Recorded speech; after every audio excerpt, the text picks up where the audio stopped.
Produced by Victoire. Masters of Wrestling gives a special thanks to the EWF and Mr. Jesse Hernandez.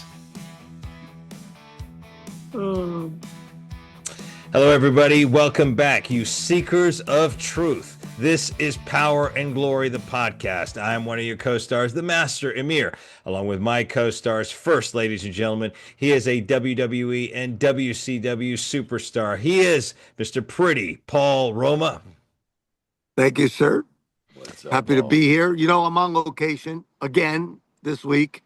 Last time it was getting into training with Frank, and yeah, you know, we're still running around, still trying to get into shape. You know what I mean? Yeah, that's right. Yeah, might have a big show coming up, big contest coming up. You know what I mean? That's right. Yeah, you Right. made the announcement a couple of weeks ago. The media got a hold of it. We've yet to hear any response from Hulk Hogan, but Right. maybe we will in due time. And of course, ladies and gentlemen, our other co-star at the bottom of the screen right there, the master cheesecake maker, the man who turned down the barefoot Contessa a few weeks ago, ladies and gentlemen, Mr. Mario Mancini.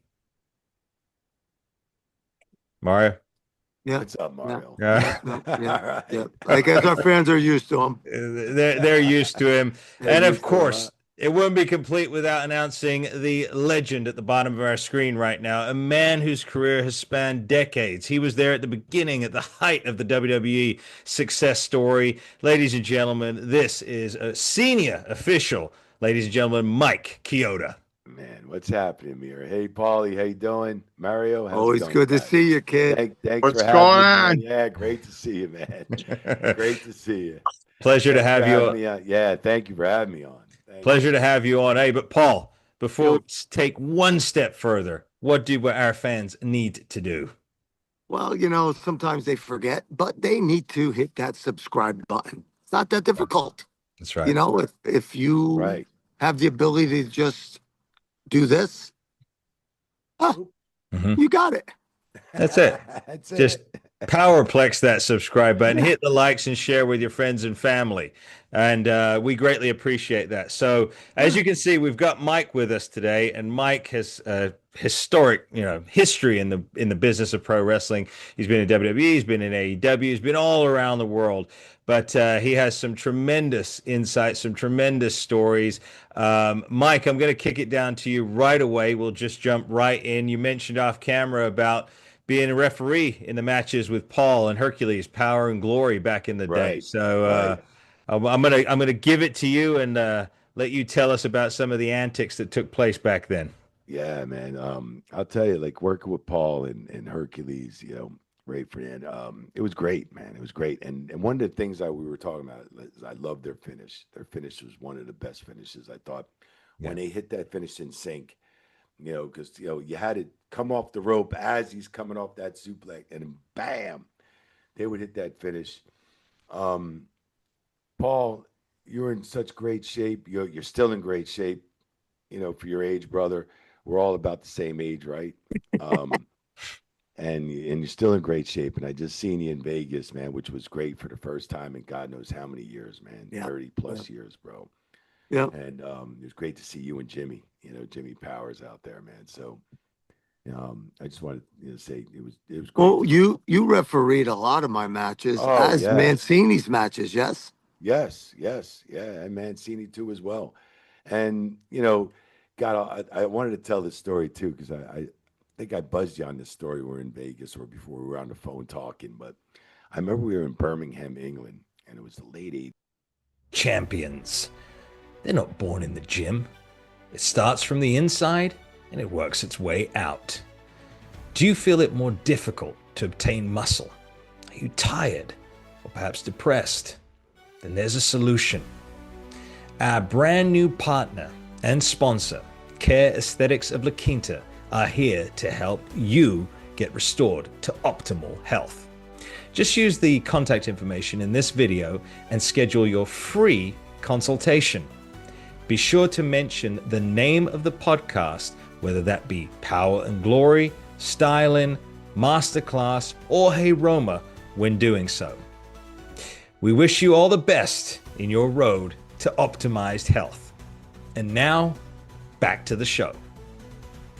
80s, maybe early 90s, late 80s. We're in Birmingham, England. I go out to do the first fucking match. We got a 17-day tour coming up, 18-day. Remember, we used to be on the road, them 17, 18-day tours, Paul. And we're sitting out there, and I get out there, and Paul and her Power and Glory was the first match on the card. I forgot who they were wrestling, but Paul and they come out on their entrance, and I'm out there, and I'm looking over to my left. I'm fucking looking at this guy, and I'm going, God damn, this guy looks like Robert Plant. I'm a huge Zeppelin fan from back in the day when I was growing up. And us as wrestlers, we don't mark out. And wrestlers, referees in the business, we don't mark out too much, for everybody else, for anybody else really. But man, I'll tell you, I was a mark for Robert Plant, right? So I looked over and I'm like, holy shit, I just seen him at Pictures 11 tour. His hair was shorter, but when he was sitting in the front row, he had this little boy and he had this tie-dye shirt, long tie-dye, holey jeans, long curly blonde hair, dirty blonde, and his little son. And I remember his little daughter died when he was young, when she was very young, like 3 or 4 years old. And I'm sitting there, I'm like, that's got to be fucking Robert Plant. And there's no way. And I'm like, he's from England too, though. And then Paul and Hercules come out. And I'm like, yo, Paul. I'm like, Paul, that's Robert Plant, man. That's Robert Plant. And he's like, CHIODA, shut up, bro. He's like, stop smoking that hash. Stop smoking that goddamn shit. And this and that. And I'm like, no, Paul, I'm telling you, bro, this is Robert Plant, bro. I think it's Robert Plant. Yeah. And I'm marking like a son of a gun, man, right? We get through the match, and then I do another match, and then intermission comes around. Long story short, who comes walking backstage with security was Robert Plant, bro. And I got this picture right up in my office. Yeah. With him with his black leather coat, tie-dye shirt, and everything. Yeah. And he was taking pictures with all the boys. All the boys. And it was killing me because I came back and told all the boys too in the locker room, but they didn't believe me. They're like, you stupid fucking stop smoking that. Hogan was telling me that, all that, Yeah. And I'm like, guys, and then all of a sudden he comes walking back with security, and they rush Robert Plant like they marked out too, right? Yeah. His little boy was on the side, and I'm like, guys, it's his son right here, man. Like, pay attention to him. Like, he wants to take pictures with you. But everybody wanted to take pictures with Robert Plant. Yeah. That was one cool story I remember from way back in the day. But I remember going to Paul as soon as he came up to the ring. I'm like, Paul. Yeah. It's Robert Plant, bro. Yeah, and I was I grew up with Zeppelin, Right. Big yeah, Zeppelin we all fan. did, right? Yeah, I was a huge Zeppelin fan. Yeah. So, Yeah. it was pretty cool, man. And worked with Paul for a long time, man, until he left WWE. So I had the honor to. So it was great. Yeah, and obviously part of 2 great tag teams. But I must ask you, Mike, when you first broke into the business, was your intention to be a referee, or did you actually want to be a wrestler? I'm curious. No, I wanted to. Yeah, that's a good question, Amir, because I wanted to be a wrestler, right? So I started in the business like at 14, like 15, 16. And I used to work with Gorilla Monsoon because he owned a part of the territory in Jersey from Vince Sr. This is before Vince took over, and then Vince knocked everybody out, right? Mm-hmm. So Gorilla Monsoon owned a ring with Victor Quiones. And Victor Quiones used to run the ring crew with Joey. Joey used to work the ring crew, Tony Chimmel and I hopped on board. I started doing it summer times. We would do Wildwood, New Jersey, the convention center. You remember that, Paul? Yeah. The convention center on the boardwalk. We used to do that little 1,200 seat arena, and it would sell out every Monday night and all this other shit. So I used to go down there. I used to play the music for $50, take the ropes for $50. I used to set the ring up for 50, and then I would do other things for $50, make $200 a night, which in the 80s, fucking early Big 80s, money. Big money. I was going to say, on the indies now, they don't even pay that now. Right, exactly. And that's the truth. And I get hot about that when they pay these kids $40 to referee 4 matches and do all this stuff in the ring crew, right? Yeah. So, and then, So then, and Victor comes up to me and says, "Hey, Joey Morello was a referee at that time. He was an established referee. You had Dick Worley working the shows in Wildwood, New Jersey. Remember Dick Worley, Paul? Dick Worley. Yeah, remember him Yeah, my referee, God. right? And so we still, and then all of a sudden he says, "Hey, you got to sell programs." I said, "Fuck." I was like, Joey didn't want to sell programs. Tony was already on the ring. I was like, "Oh, how much am I?" Like, programs were $1 back then, right? 7, 8 page programs with a 7 match card thing in it. And I was like, "All right, well, how much am I going to make selling programs?" They're like 10 cents off the dollar. I'm like, "Shit, that ain't nothing, right?" Hmm. So then I would go out there to the boardwalk. I'd sell like freaking 3,000 fucking programs because you had the Andre the Giant on the card, on the cover, Big John Stud, this one, King Kong Bundy, or this one or that one or whatever. Mario And Mancini. right, Mario Yep. Mancini, Yep. Paul Roma and Jim Powers on the card, Rick Martel and Tito Santana. Yeah, So man. I mean, and then I'd sell 3,000 programs, bro. No shit. So then Wow. when I sold like 3,000 programs, right? And then It's a lot. I'd come back, I'd make almost $200 on the crew and all that shit. I'd sell programs before the show in the intermission and then on the blowout before I had to go back and tear the ring down. And then at the end of the night, I'd be like, Victor, he was like, here's $300. And I'm like, what's this for? I already got paid for the crew and all that shit. He's like, that's 10 cents off the dollar. You sold 3,000 programs. You made $500, kid. Yeah. I'm like, are you fucking kidding me? Yeah. I'm like, Yeah. holy shit, I'll sell programs. When can I do that again? Yeah. I made more selling programs on 10 cents off the dollar than I did. So, I mean, the place, because it was the boardwalk, right? So you'd sell all this because they wanted to buy the thing, even though they couldn't get in. Mhm. They would just buy it because Andre the Giant was on the front cover, or this one, and it Yeah. was only a buck, Right. you Yeah. know. Yeah. So those days growing up, I was like, God, and then so then my dad took a stroke when I was 17, Mm. and he took a match stroke. So he was still alive. He lived till 2000, and 84, 85, he took a stroke.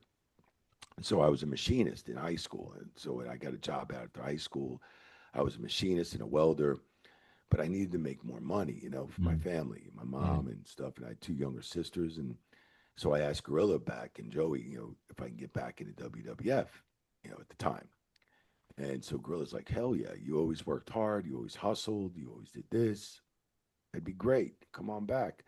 So I started full time at 18, and Gorilla and Joey got me back in. Mhm. Wanted to be a wrestler. Of course, like I was been around the wrestling. I was always intrigued about it. Like all these guys that are fucking huge and like Paul in great shape. All these guys like just phenomenal shape. Yeah. Um, so long story short, um, started 18 on the ring crew again, busted ass. 2 years later, 1987, Chief J says, I'm tired of the commission referees. I'm tired of this bullshit. He was like, CHIODA, get yourself a black pair of pants, a blue shirt, and a blue tie, and a black bow tie. And I went, okay, Chief. What? He was, you want to be a referee? I said, okay, sir. Yes, sir. Um, Gorilla Monsoon said, Chief J. Strombo wants to make you a referee. I said, yes, sir. I'd love to follow Joey's shoes. Joey can help me. Joey can show me the ropes, which he did, which Yeah. he did. So, and then I started refereeing. So, and the funny story to that, so like 87, Barry Horowitz, and I think Barry Horowitz and Brooklyn Brawler, Steve Lombardi was my first match, right? And so, started refereeing. Then, I get there and I set the ring up early. I'd start messing around with the boys. Some of the boys would come early. I'd start doing snap suplexes, all this other bullshit, and Yeah. all these other bumps, right? Yeah. So Gorilla comes to the ring one day and he's like, hey, come here. And I'm like, yes, sir. Yes, Gino. He goes, what the fuck are you doing? I said, well, I'm just practicing with the boys and taking bumps. He goes, I thought we talked about refereeing, longevity in this business. Like I tell Joey, is refereeing. Longevity, Mike, longevity in this business. You could be a good referee and you can have a long career. Some of these boys, some of the wrestlers can have a good 5 year, 10 year. Very few wrestlers have a very long longevity, which like Ric Flair or Shawn Michaels. But this was even before they had their huge careers, right? Yeah. Yeah. And I said, yes, sir. Yes. He goes, well, why are you taking bumps like you're one of the boys? Hmm. Because referees don't bump like that. Referees don't take snap suplexes. Referees don't do this. Referees don't take that kind of a bump. Hmm. He goes, you better learn how to bump like a referee. And I went, oh shit, like he was serious, and just he was very constructive criticism. Here I am looking at this, you know, 6'11", 6'10" Gorilla Monsoon. Yes, sir. Yes, sir. Was he really that tall? Yeah, bro. Yes, sir. Yeah. Wow. I mean, and when he was older, he lost a lot of weight, but he was Yeah. bigger when he was, Yeah. in Yeah. his prime. Yeah. Because I remember him when I was 12, 13, Yeah. Yeah. Yeah. Because I he was can't still kind of, imagine him. I've only seen him against like Jesse Ventura, like when they did the openings of the shows and that. But then right. again, Jesse's what, 6'4", 6'5"? Right, right. Gorilla Yeah. was at least six, at least I might be the exact 6'10", 6'11", but probably 6'9", at Wow. least 6'8", 6'9", Wow. because he was What- huge. He Yeah. was definitely, yeah, he was Yeah. big. He might have shrunk when he got older. Like you get older, Yeah. you shrink a little bit. Yeah. That's true. You lose weight, you shrink, you do this, but The spine compresses more and more. Yeah. I guess Down. Yeah. but So, yeah. So I mean, really, basically, Chief Jay and Gorilla turned me into a referee, which yeah. I wanted to be one of the boys, right? Yeah. And and he always reiterated, "You're not one of the boys. You're a referee." But even saying that, Mike, like Paul, to Yeah, you, was Mike one of you guys in That's one of the your life? boys. Yeah. yeah, Mario, yeah, likewise. Absolutely. yeah, Yeah. yeah. Thank you, Yeah. Let me just say that I don't, along with Mike, I don't think people today know or understand how great of a human being Joey Morella was. Yes, Yes. yes, Incredible, incredible kid. yeah. Uh, he got me in so much trouble so many times. Yeah, me too. Me too. You know what I mean? Mike, remember how he'd be able to morph his face into Lombardi? Yo, He would just morph his face right into oh my Lombardi. God, you remember that? He'd go, Yeah. stay away from my window, stay away Yeah. from my back door too. Yeah. You know the story with that, right? So I get done doing a job on TV and he's the ref and people think he's looking down at me asking me if I'm there There he he is. is. Yep. Yeah. Asking me if I'm okay. Right. But he's not asking me if I'm okay. He's just morphing his face in the Lombardi looking down at me. And I have to put my arms like this, like I'm still selling because I'm laughing. I'm like, Joey, stop. Yeah, Joey, stop. Stop, Joey. He made everybody laugh, man. Everybody laugh. I remember he was doing that one time, and fucking Brooklyn Brawler comes. He's doing, he's popping the boys, right? He's popping the boys. He's like, stay away from my window, stay away from my back door too. And all of a sudden, Lombardi's like, right. We turn around, Lombardi's standing right behind him. Oh, fucking Joey took off, Yeah. Yeah. Joey imitated a lot of the boys, right? Oh, Imitated yeah. a lot of the boys. So it was funny, man. He got me screwed with Strongbow because Oh, Strongbow was like a second dad to me, but Joey would take 5 steps, pull his underwear out from his pants, take 5 steps, pull his Right. underwear out from his pants, like Chief used to when Chief walked. and he Chief pulled talked him 5 steps, pull his underwear out. right. So I said, let me do it. Let me do it. I started doing it. All of a sudden, I felt myself getting pulled back by the back of the hair. It was Strongbow. He goes, there's something funny, Mr. Mancini? Yes. I go, no, Chief. Nothing. There's nothing funny, Chief. You sure you don't want to tell me what's funny, Mr. Mancini? I go, no, Chief, no. Brother, it was so good. I remember Chief, it was a heel finish, pull the tights, boom, roll up, pull the tights. 1, 2, 3. I get out of the ring, instead of like going with the heel, when you're supposed to go with the heel right to the back, right? You don't stay with the baby face where the baby face is bitching, put the heats on the ref. Right. And it's like, because he constantly puts the heat on the ref. And I'm walking back, now with the heel, I'm taking time, I'm slapping, high-fiving people coming back, high-fiving. Him and fucking Jack Lanza are waiting for me at the gorilla position. What the fuck are you doing? are you going into fucking business for yourself? I was like, I didn't see the tights. I didn't see the tights. No, not that bullshit. No, you're supposed to leave with the heel. And what are you slapping hands for? Like you're the fucking superstar. Yeah. Oh Oh, God. man. I was like, Yeah. oh shit, I'm sorry, Chief. I'm sorry, Jack. Oh my God. But you were like from a fan's perspective, from a spectator's perspective, you were one of the stars still. You were what made up that fabric of what we remember growing up, you I know? think the boys made me. Like Yeah. guys like Paul and Jimmy when I first started, and Hercules and all the guys from back in the day, they made me because they were so good to me and they helped me. If they Yeah. didn't like you, they didn't help you, Mm, mm, you know? That's a true And fact. and let me yeah. tell you, like everybody says, well, what school did you go to, Kyoto? Who taught you? Well, Joey helped me. He didn't live too long, but he helped me. God bless his soul. I miss him so much. But people like Gorilla and all the old school wrestlers, Rene Goulet, I mean, a lot of Jack Lanza to Grizzly Smith, Sam Arnold Houston, Skolin. Arnie Skolin, man. Oh I mean, yeah, Arnold he Skolin. taught me how to play the game of gin rummy. Yeah, yeah. You know, I mean, I remember being in Wildwood Convention Center. I must have been 17, 18. I missed that by I couldn't get alcohol, right? So we're playing gin rummy in the back. Andre's back there. We're in Wildwood, New Jersey, actually. And Andre goes, hey, kid, he couldn't speak too much English, right? It was broken English. He goes, alcohol. Oh, go give me some alcohol. Vodka, red wine. Andre's boss. I'm sorry, sir. I'm not old enough.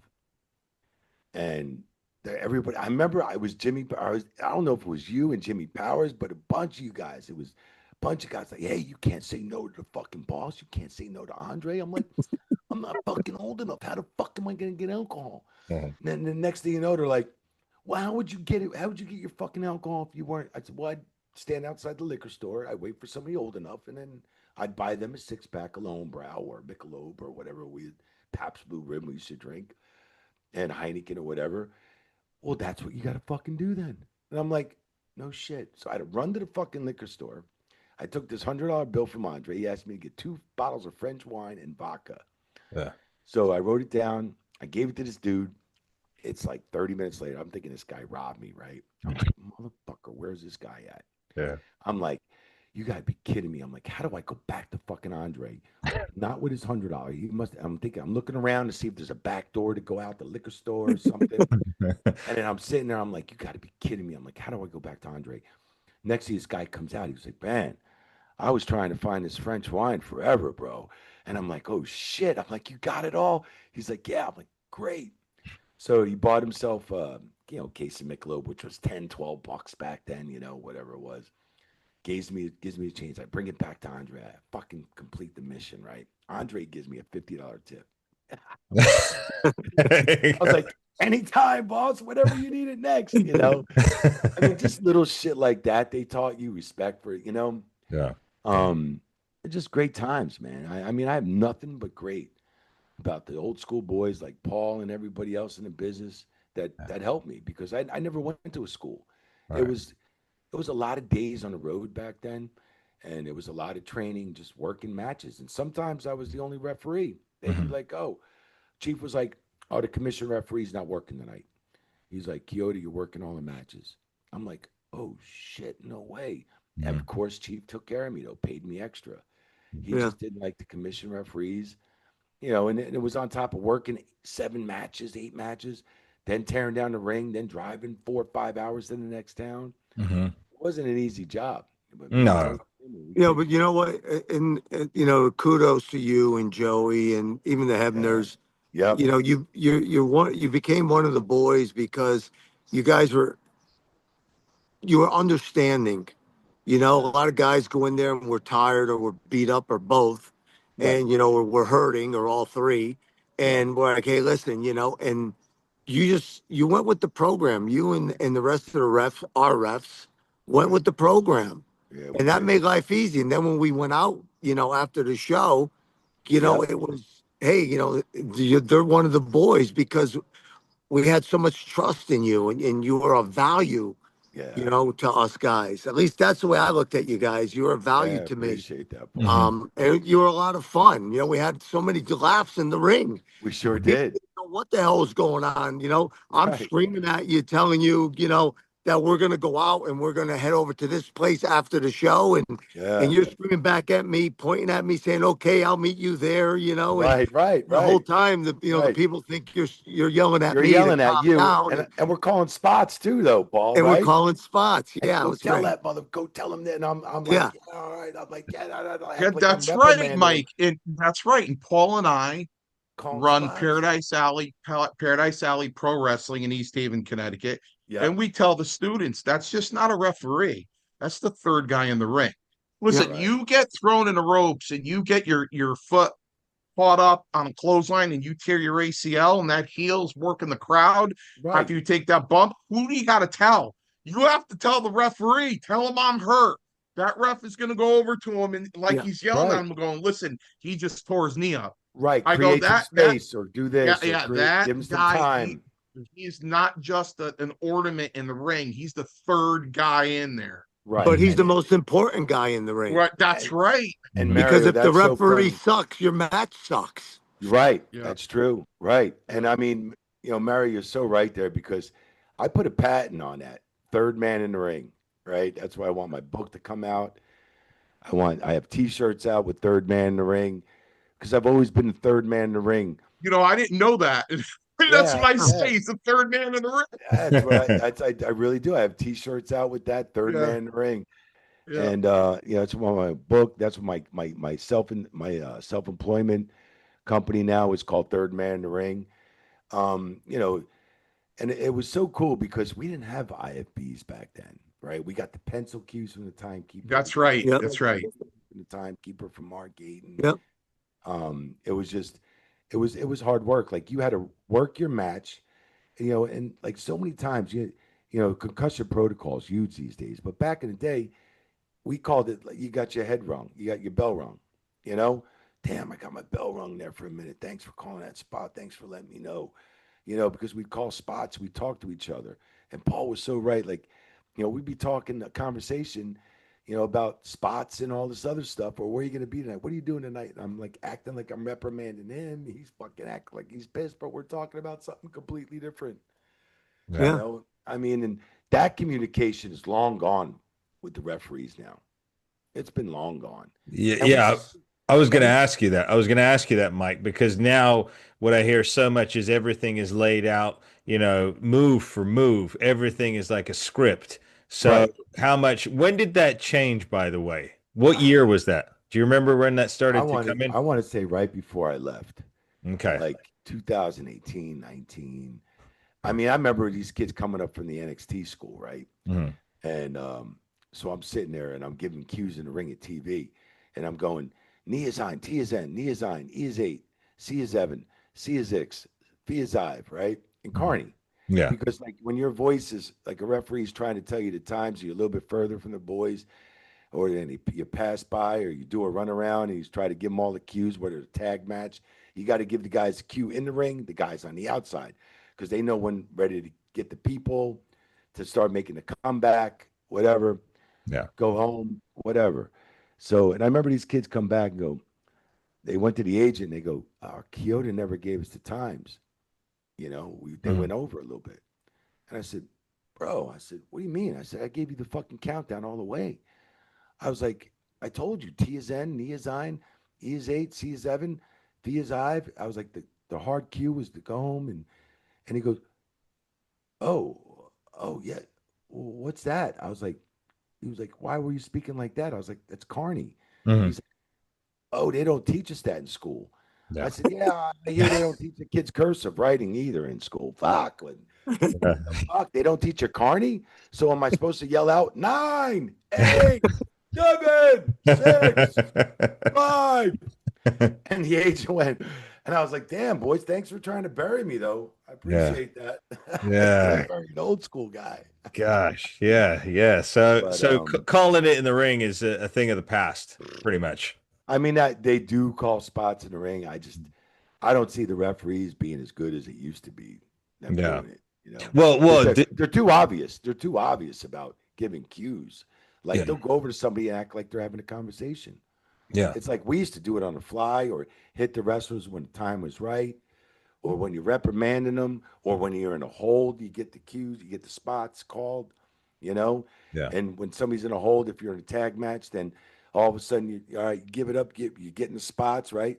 All right, tell them on the outside, blah blah. We used to run around to the, I'd back up and say, hey, we're doing this, we're doing this, we're going home. He is home, we're going home, we're doing it, you know. yeah, yeah. I just see these kids, and when I watch my matches back, I can't really. Sometimes I know when I was giving cues, but it looks damn good when I was giving cues.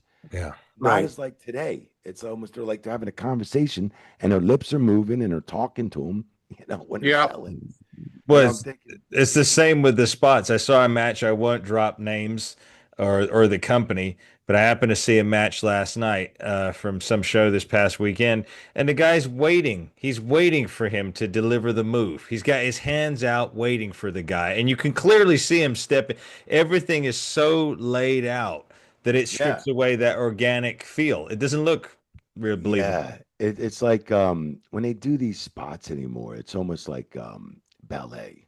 You Mm. know, it's almost like ballet or something else where it's like, okay, it's almost like I want to say just like theatrical, like Yeah. theater. You Well, know, the thing that really gets to me is when you have 4 guys or 5 guys outside the ring. There's one guy in the ring. They're all standing looking and waiting. And then he Mhm. finally runs and jumps over the top rope. And he lands on them. Mm. Like, why would you why? Why Why would would you you wait? stand there for that Why, long? why would you sit there and wait for a bump that long? Right, Mm. exactly. That's Right. not None of it real. makes sense. And Right. like I would say to myself, if someone said it, I'd be like, no, this is stupid. Yeah. And it's gonna look stupid. Yeah. And I that's mean, so don't they true. realize it makes no sense? It Don't they doesn't. even feel stupid that the guys are just standing up looking Stand, at him, waiting for him to jump over the top rope? Yeah. just standing there waiting. Yeah. And see, and that's the thing too. So there's the old school that used to protect the referees, Paul. Remember that? Like in Mario, when a guy used to go up to the top rope and a guy's selling and he's going to come off with a drop kick or a cross body and he's selling, right? And that's the referee's job to come around to the guy getting up, selling, going, okay, he's ready up top. He's ready up top. He's ready.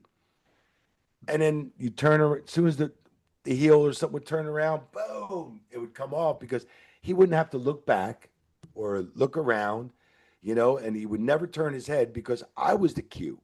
The Hmm. referee was Right, the cue. right. You Hmm. know, he's ready. He's up top Yeah, now, but the you know? referees aren't you anymore. They're not, you know, they're just not. Yeah, I mean, we They're took horrible. kayfabe. We took kayfabe, Mario, Paul, Yeah. right? I mean, we were so Yeah. serious back then, right? Yeah. Yeah, We didn't you want to had hear to be. wrestling was fake. We didn't want to let it, we didn't want that shit happening, you know. I remember when that guy slapped that fucking reporter. Who was that?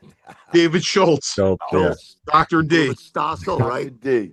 Fuck, he slapped the shit out. We all popped on that, right? We loved Yeah. that. You know, we took it with a lot of pride, man, what we did because we Mhm. entertained the world. We were Yeah. Paul, when we were going to Europe, like look at the NFL, right? They're just starting really strong now in Europe. And they've been Yep. going there for the last so many years. But we were going there in the late 80s, bro, in Packed Europe. houses. Packed houses, Yeah. packed. Late Yeah. 80s, early 90s, we were packed. Yeah. We packed the house. When I left and I went back over for Otto Vance, standing room only, Right. packed. Packed. Yeah. Yeah. Amazing. It was it Amazing. was it was massive. I was just having this conversation with a friend the other day because I grew up in England, obviously, Mike. Okay, yeah. And watching What part of England? I was born in Oxford and then I grew Okay, up in a cool. place called Hertfordshire. So Nice. just north of London. So I was at Gotcha. Wembley Stadium. I was at SummerSlam 92. I was there And too, right? yeah. That was my first biggest match in Europe. Like What huge was match. that? What was that like being in front of 80,000, Oh right? my God, that was fucking fantastic. Yeah. I mean, it was great. So I'm doing crew there. I was sent there about 10 days early because the ship was coming over with the parts. So Yeah. I had to be there. I get to London by myself. it's fucking, I'm like, holy shit, this fucking place is busier than New York City, right? I'm like, I didn't know there was another place like New York City. So I get there, I'm trying to get to the hotel. She's like, just take the tube, love, take the tube. Oh I'm yeah. like, fucking tube. I'm like, what do you mean a tube? I'm like, is it like the Jetsons where they get in a tube and they shoot you across town or something? He's like, no, the train, love. And I'm like, well, that's what I was asking you. Like, it was just a learning process, right? Yeah. So I go out, I'm there all week. I got to wait for the ship to make sure the spring is the most important part in the ring, like all these parts of the ring, Yeah. because you just can't get stuff over there right away. It's not like you'd had charter flights back then. You didn't have certain things to get stuff over there quick.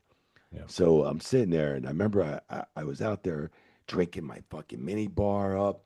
I'm like, this is fucking great, man. I'm like, holy shit, with the Harrods. I'm like, holy shit, the pump sneakers that used to pump up. Oh yeah, Reeboks. I'm like, they're only 99 bucks here, right? There were 100 and something in the States. And Yeah. I'm thinking, holy shit, they're only nine. I didn't know about the pounds exchange and all that other Right. shit. Right. So I get there, I show the boys all this stuff I got. I'm shopping, I'm doing this, drinking up my mini bar. Yeah. Next thing the boys are like, you stupid fuck, CHIODA. No, it's like everything's double the price. I'm like, what do you mean? Well, 200 pounds is 400 American. Like Right. 100 pounds. I'm like, what? Are you fucking kidding me? I'm like, I wanted to return everything. I go back to my room. I'm Yeah. fucking putting water in the vodka bottles, tighten them back up. I'm putting Coca-Cola in the Jack Daniels bottle, tighten it back up, put it back in the mini bar. I'm trying everything. I get home from that tour and that show. That show was so great. But my credit card was like $4,000. I was broke. Yeah. I was broke. But But that show was so good. yeah, I bust my knee up because we put the ring on a freaking 5 or 6 foot platform. that's right. It was raised. So Yeah. Vince said, go get this, right? Hey, Mike, get this. So, of course, I don't just mope around. I fucking book, right? Yeah. I jump over the barricade to get out. And I forgot the ring was on a platform. I blew my knee out again. I already had a bad baseball. Damn. So who takes care of me? Animal and Road Warriors. Animal and Joe and Mike, right? They take care of me. Yeah. Mike gives me a couple Vikes to work the big show, and my knee is swollen now, right? Yeah. They drained my knee with this needle, with the gimmick needle, the needles they used to use. So they drained my knee with all this blood and fluid. Yeah. They get the swelling down. Yeah.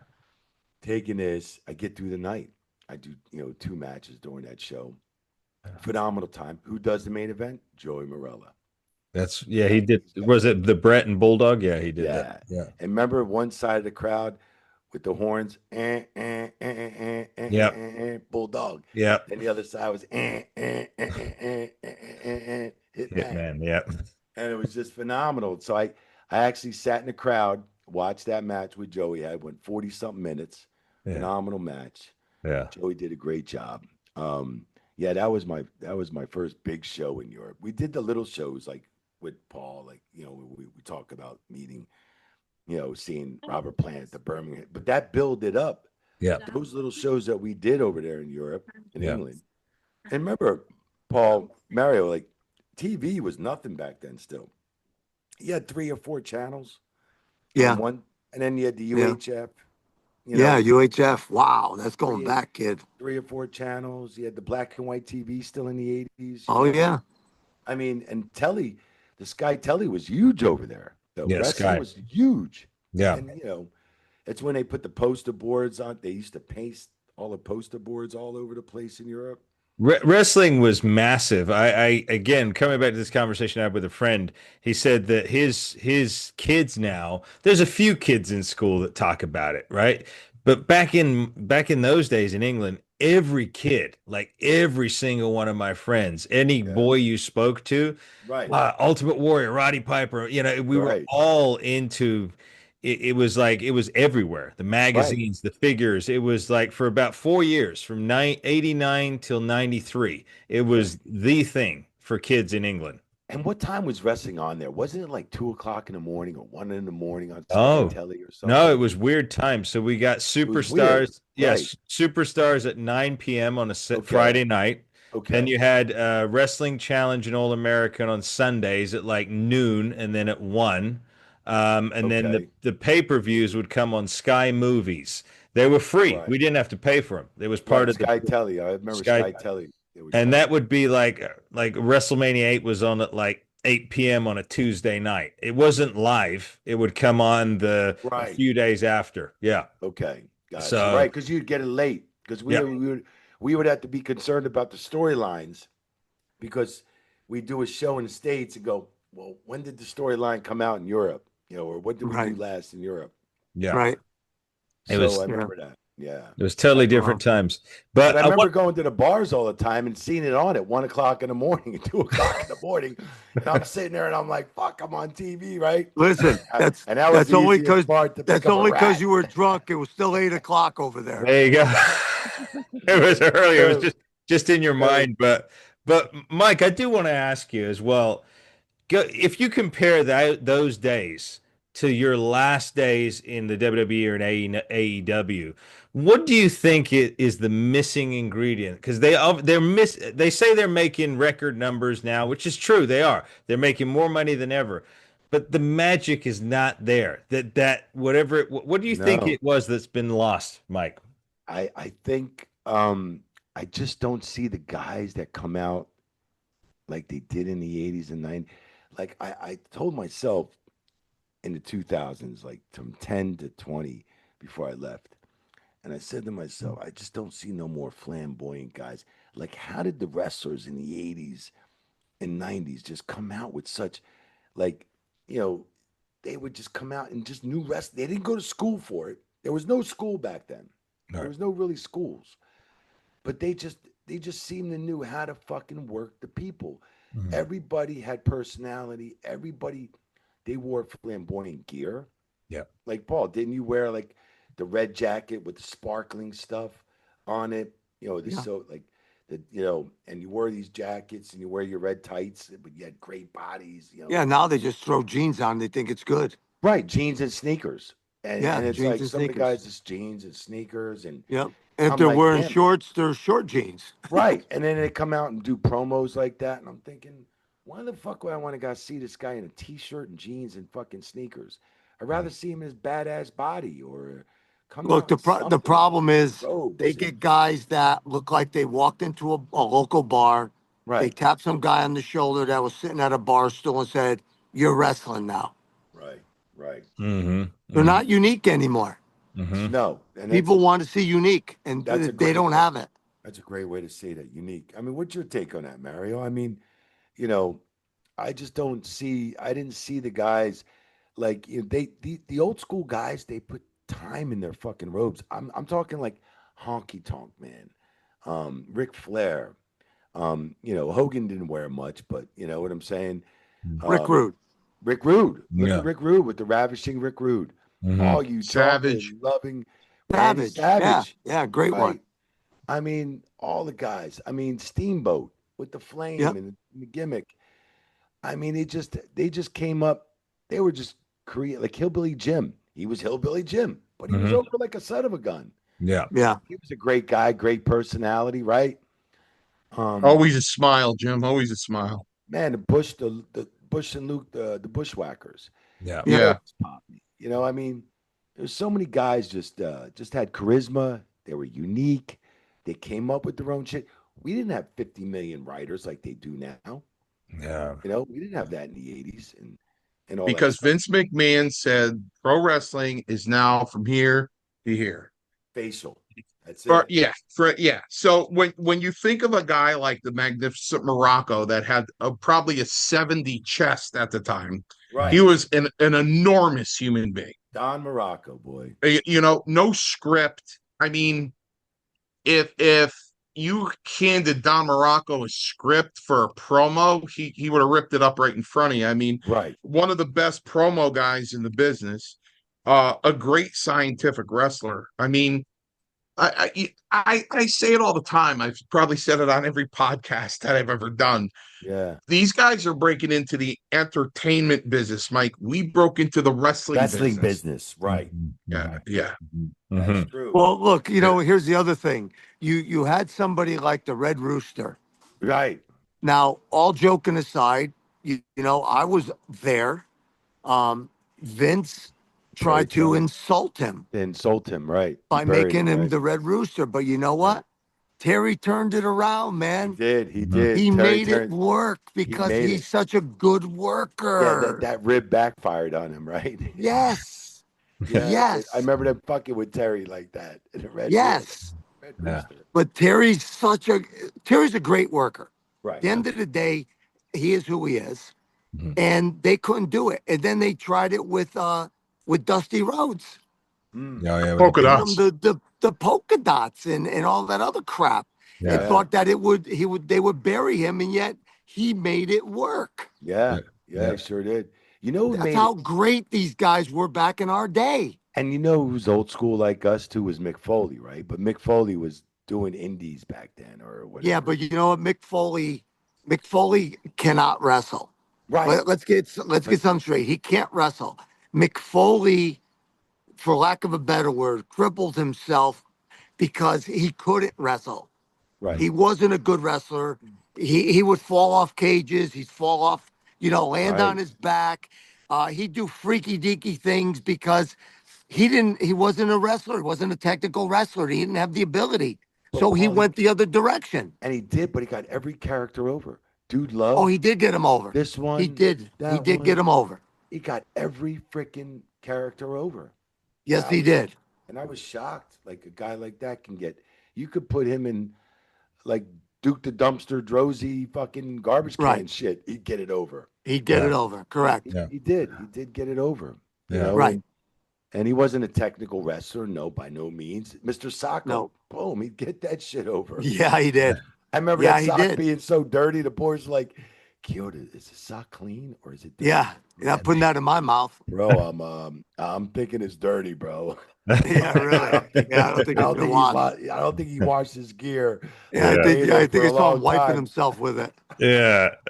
One other thing I did want to bring up, Mike, before I forget it, is the change in locker room. So now you're in, obviously in the 90s and all that, you fit right in. You're in with the likes of Paul, Mario, Legion of Doom, Hogan, and all that. But once all these guys start, Undertaker, yes, Right. Warrior, Warrior.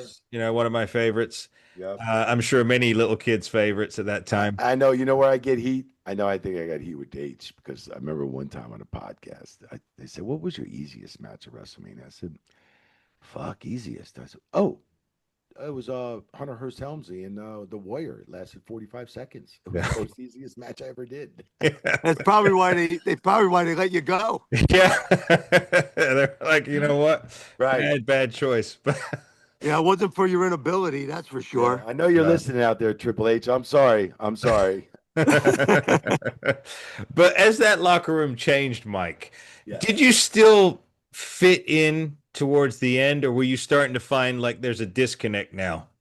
There was a disconnect. There was, but I only hung with certain guys. Mhm. R-Truth, Jack Swagger, Yeah. Randy Orton. Yeah. Certain guys that were still left around. There were some old school guys. Yeah.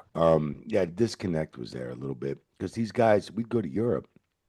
These guys would be in there playing video games in the fucking hotel room. Right. I'd be like, guys, when are you ever going to go out to Antwerp, Belgium anymore? You don't even know the next time you're going to be here. Yeah. Right. Every time we went somewhere, we made it the best because it was like, I'm going out to the city. I'm going out to meet the people. Yeah. Whether it was in Scotland and Ireland and Germany and fucking here and Japan and everywhere. Yeah. Just Wow. great times, man. I didn't sit in a fucking hotel room. I couldn't. I was too antsy. I don't know who would want to. I mean, I guess that's Right. I guess that's a maturity level, though. It's a Well, maturity factor, I think that it's that the age has changed because these guys started playing Xbox and this and PlayStation in a hotel room all night, Yeah, that's doing all this stuff. And I'm like, hey guys, you guys want to go here with me, Ronnie, and Swag? We're going here. No, we're gonna play PlayStation. We're gonna play PlayStation. well, All right, Wow. man, I get it. I mean, I grew up to fucking Odyssey and like a one joystick thing, and yeah, yeah. I didn't play video games. But there you go. We found something though there. If you play video games all the time, how can you grow as an individual? How can you learn to be a character? How can you learn to interact with people? You can't. It's impossible. When I grew up, Yeah. I was in the streets. I mean, my mom would have to beg me to come in to get, because I was playing touch football in the street or Yeah. ice hockey or this Yeah. or you know, soccer, baseball, whatever. Yeah. You know, Yeah. we were playing all kinds of sports and doing stuff. Yeah. Get in the fucking house. Get in here. God damn, it's dark. Get in. We got dinner. Yeah. You know. Yeah. Same here. Yep. It's the You same know, thing. I wanted we to had also, chores. We had chores when we were teenagers. Cut the grass, clean the pool, do this, take out the trash. These yeah, kids ain't got that shit these days anymore. they got it easy. But I tell you what, one thing I do want to set the record with straight here, Mike. Paul, you know where I'm going to go with this. Okay, so last week when I was at 80s Con, I'll give a shout out to Richard Collectible Store. He gave me these old WWF magazines. All right, I remember got one of these? that. I got that same one. You got this one? Okay. Yes, sir. So I don't know if you know, Mike, but we get sometimes some negative viewers, and there's been some negative press about Paul, right? A lot, Really? over the years, and some people have thrown out the word jobber, which I think is an insult anyway, because the bottom Wow. line is, even if you did work as enhancement talent or a jobber, whatever you want to call it, a worker, you You were helped the still there. show. You were You were still there. You were no, still but you there. helped the show. I Yeah. mean, come on. You still, you know, like it was like the big fact Al Snow's what I love the most, pin me, pay me. Yeah. Right? Yeah. Pin me, pay me. Yeah. But you know, jobbers, you know, like Barry Horowitz, I don't think he ever went over in a match in his whole career when I was there. You know? No, he would have if you were there in '95 because that's when he became part of the main roster for a little bit. Oh, that's right. That's right. Yep. That's right. But I Yep. mean, when I first started, he was jobbing all the time in the beginning of, you know. But I mean, he was a great talent. I thought Barry was funny, you know. I mean, I really He was did. significant, but they He were all was, man. significant. Great Like worker, like we talk you know. about Mario as well. Significant, right? Pat on the They back. they made the Right. show, right? No It was doubt. important to see that, right? Somebody had So to win and lose, right? yeah, I mean, it's choreographed. yeah, But, yeah. right. But you made him like I said, like Mario helped the Undertaker in his first match. On what was that? Was that Superstars or Wrestling Challenge, Mario? I think it was Superstars. Yeah. Superstars. So and superstars. So we get a lot of these negative people that chime in. And I remember this saying when I was a kid. I'm sure you gentlemen heard it. If you don't have anything positive to say, don't say anything Say at it all. all. Right. Don't say it at all. But I did want to point this out to some of our viewers who've been derogatory towards Wow. Paul. So this magazine is September 1988, WWF magazine, right? Okay. And if I flick to the merchandise section, who do I see right here? Paul Oh, yeah. Roma and Jim Powers Powers. selling the Young Stallions t-shirts right over Jake the Coco Snake, Beware, Jake the Snake, Warrior, Warrior, Hacksaw. Tito. Is that Tito and Rick back over there to the Yep. left? Tito and Rick, the Strike Force, Macho Man. Yep. So Honky Tonk. Honky Tonk. So I want to say to any of those negative people out there, do your homework, do your research. Paul was a headliner in WWF Fuck and yeah. WCW. Hell Yeah. yeah, brother. Hell yeah. Yeah. And, Oh, I and appreciate. I appreciate that. Listen, I know Mario, I know Mike, I know myself, Yeah. and those people that are on the negative side, remember, they've been watching us on TV. They haven't been doing it, Right. and there lies the negativity. Yep. you know, There it we go. kills me is the people and they don't even know what we used to go through. 17 days on the road in Germany, 17 days here with maybe one day off. 24 a month. 20, right. Yep. 24 days. 24 a month. days a month. And we Yep. used to do like 27 days a month, me and Tony Chimel, because when the tour ended, and Chimel would like, hey, CHIODA, how far are we from home? We're in fucking Minot, North Dakota or something from Jersey. I'd look on the road atlas and go, shit, Chimel, we're 1,780 miles. Like, Yeah. it's going to take us, the boys would fly home and then we got to drive the ring truck home. You Yeah. know? Yeah. And well, what And- about doing Saturday and Sunday double Right. shows? Double shows, 1 o'clock in the afternoon and 7 o'clock, 7:30 at night or 8, Yeah. And we were the Yeah. same ring crew that would have to hurry up, tear down, and go to the next town. Yeah. If the town's a little tighter, like if you did Binghamton, you had Syracuse the next, that Right. that If night. you had Milwaukee, you had Chicago. Right, exactly, right, Mhm. But it's still two shots. right, and we were getting paid double, which was great. You're 'cause you're you'd be able- humping, man. You're humping. It's just Yeah. people don't realize what we all went through, And again, it's easy for that Monday morning quarterback to criticize all he wants, but he's never been there. He's never played the game. So you know what? This is what I say to them. Y'all need to sit back and shut the hell up. Yeah, yeah, pretty much in a nutshell, for sure. Because I sorry I had to bring that up, Mike, Mario, Paul, just because it bothers me. Like I said, when I hear that negativity, I feel that we should address it. You know. Hey, let me tell you something about that program right there, right? So I'm in St. Augustine last week for a signing.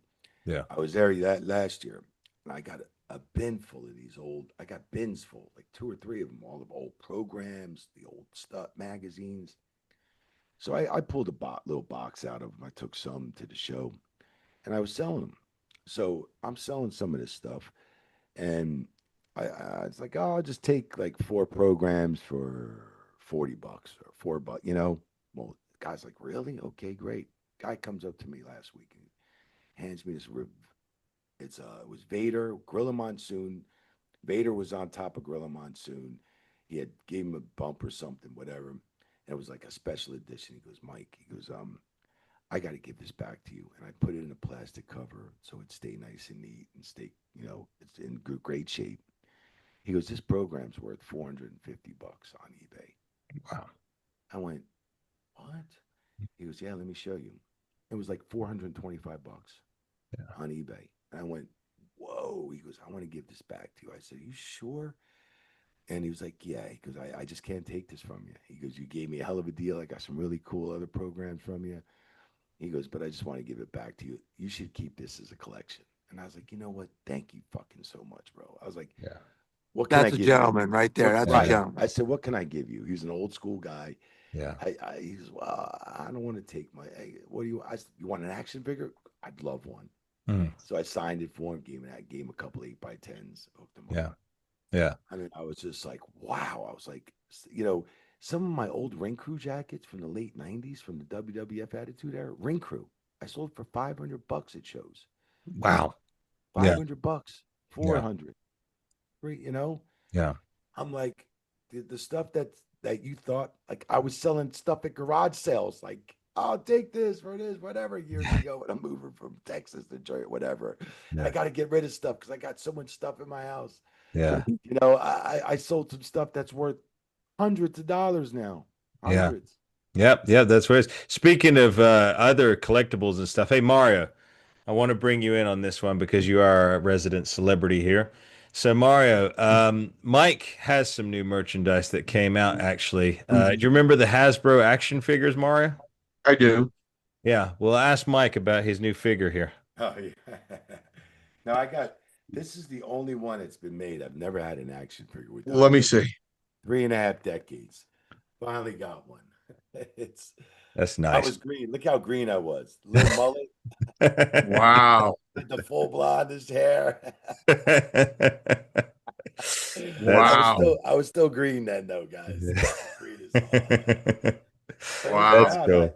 And the WWE never gave me one all those years, man. Yeah. You know, the boys would sit in the car and go and fuck with me. CHIODA, did you get your fucking royalty check yet? I'm like, fuck you guys. I'm like, fuck you. I'm like, why? What'd you get? They're like, oh, we got 40 grand this quarter. I'm like, 40 grand? You got 40 grand? I'm like, yeah. Wow. I'm like, oh, they just don't do shit with the referee. Just rub it in. Rub it in. Because they rib me. Yeah, they fuck with me, you know. Where can they get that action figure, Mike? Man, they can get it at figurecollections.com. And my t-shirts are on pro wrestling tees and stuff like that. So okay, I'll make sure that I put the link in the description of the video. Thank you. Yeah, absolutely. So Mancini, Mario, when did you leave the company? 92. 92? Yeah. Gotcha. And that was it. You never looked back, Mario? Nope. Last match was against Rick Rude in Huntsville, Alabama, April 26th. No shit. That was 92? Rick Rude? Yeah. Yeah. You sure Rick Rude was in WCW at that time? Maybe it was 91. It would have been 91 then, yeah, because Rude went 91. To WCW. Yeah. 91. So, all right. Paul, you got anything? You got any closing statements to lead us out? Because I'm worried about your phone because I know you're out there on location. No, listen, I think this was a great show. I appreciate everybody, hitting that subscribe button, tuning in, and we're gonna just keep rocking it like this. Yeah, Yeah. hit that subscribe button. Yeah, Shit. thank you, Mike. Thank you, Mike. It's not Definitely often that we hit hear a that guest subscribe. tell our audience to Hit it, man. You hit it. You know, if it takes me to come back on again, man, hit it again. Oh yeah, for sure. Well, Yeah. I definitely want you back on, Mike, because there's Love stuff to. that I didn't even touch on there. Well, So yeah, we can still talk. I mean, I got the time if you guys got the time, you know. well, we got the time, man. I anything to shed more light on that special time in the business, I think is much needed. what do you guys think? We got Gunther coming up with Goldberg, right? Oh yeah. I mean, I just don't get the way the business is going. I really don't. I mean, because there's no one, so they gotta. There's no Right. one, so they gotta bring him back. But no since disrespect to you Goldberg, don't get me no, wrong. but right? you mentioned since you mentioned Goldberg, Right, he's 58. right. He's my age. I'm 58. 59. Right, Right. right. Which I have to tell you guys tomorrow. Yep. I'm gonna be 59. Oh, happy birthday. So Happy birthday, Mario. I hate to leave you, but there are a bunch of lawyers that are looking to take me out to dinner, and I got to meet them in 10 minutes. Yeah, I was actually invited. I was invited out with him by one of the attorneys that he works with, and yeah, so Oh, cool. yeah, Right. it's his birthday. Yeah. Oh, nice. Happy birthday. Where you going? But, Where you but going? you know, I need Mike, to, I need to slap I'm him not around going a in the little bit. ring. I'm not going back in the ring unless Frank Shamrock trained me. But Mike, There you go. just a closing statement by me. Richard Holiday is celebrating his 10 years in the business, and he's having a huge show on August 3rd in Hamden, Connecticut. Right, right. And he came to the wrestling school to see me, and he goes, "Can you get Mike Chioda? How cool would it be if Mike Chioda refereed my match?" I go, "I'll look into it, but I got a feeling you're gonna have to come up with some bread, man." Nah, I'm not too expensive. Especially it's going to be a favor for Paul too, and you guys, you know, both of you. So Yeah, it's so I'm just trying to figure out the travel. You know, drive up to Connecticut on that day, and then go, you know, run back right back to Jersey. You know, stay with family at that point. You know, because all my family's still in Jersey. So what did Holiday get a hold of you? No, I will call him. Paul gave me his number, and I will call him. Actually, I will call him right after we get off this interview right here. Right. Definitely, That'd be a hell of a thing, man. But we'll try and make it. it was fantastic seeing you, man, and I hope to catch up with you soon. Yeah, God bless, man. Yes, Yeah. sir. Yeah. All right, Yes. all right, Absolute brother. pleasure. Have a blessed day tomorrow. Have a Yeah. good time. God bless. Happy birthday, Mario. God Yes. bless you, Paul. God bless you, Mike. Yes, Thank Thank you. you guys. Be safe. well, God bless all of you. We'll see you All right. next week on Power and Glory. Take one care. love, guys. All Thanks right. for having me. Take care, Paul. Absolutely. All right, Thank baby. you. Thanks for having me on, brother.